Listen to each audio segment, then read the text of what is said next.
Bonjour à tous. Alors voilà, on a voulu être créatif en vous présentant notre sujet façon Draw My Life, dessine ma vie en français. Et on va être honnête avec vous, ça présente le grand avantage de ne pas avoir à monter sur scène. Notre thème de réflexion porte sur les achats innovants pour Batigère. Bon déjà, qu'est-ce qu'un achat chez Batigère? En gros, en premier lieu, c'est de la construction neuve, pavillon ou logement collectif. C'est aussi de l'entretien de patrimoine, et c'est de la maîtrise d'œuvre. Et pour ça, c'est un architecte. Ok, l'achat c'est bon.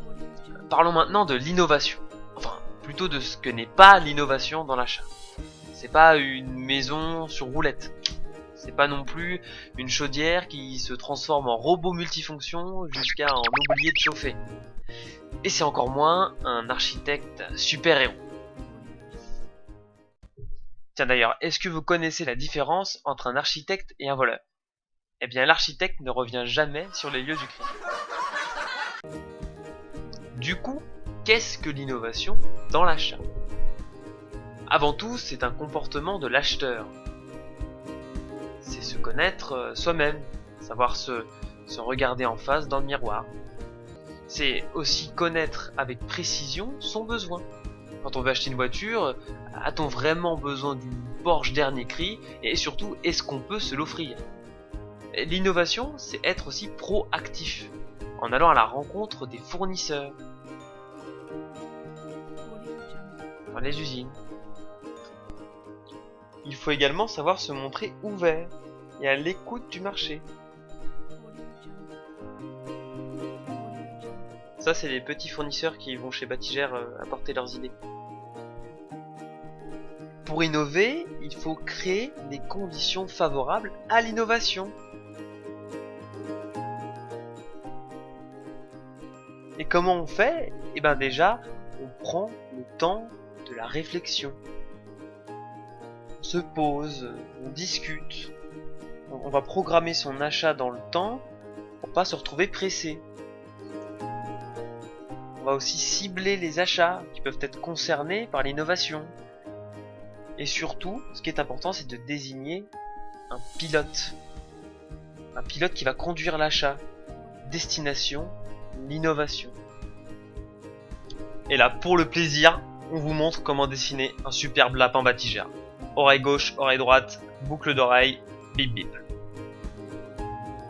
Prendre le temps, c'est bien. Capitaliser les expériences, c'est encore mieux. Tout d'abord en interne, en mutualisant les expériences de chaque service. Il faut valoriser les succès et apprendre de nos erreurs.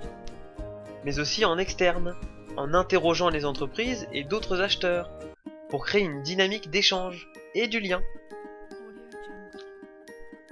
Ensuite, il faut utiliser les outils innovants mis à la disposition des acheteurs pour organiser leurs consultations et leur mise en concurrence. Comme par exemple le dialogue compétitif, qui permet d'associer activement les entreprises à la définition du besoin. On peut aussi ouvrir le marché aux variantes proposées par les entreprises pour laisser naître des idées que l'on n'a pas eues nous-mêmes. Les critères de sélection peuvent aussi être innovants si l'on voit plus loin que le simple critère du prix.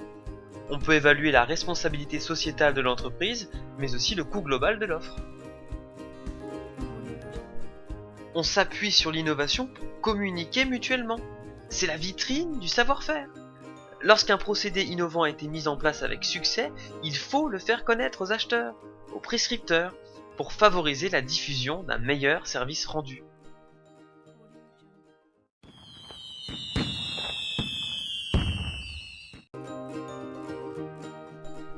En conclusion, innover, c'est oser se donner le droit à l'erreur. L'innovation n'est pas une fin en soi, mais une des clés pour un achat réussi. Allez, sur ces bons conseils, on se donne tous rendez-vous sur l'île de l'innovation.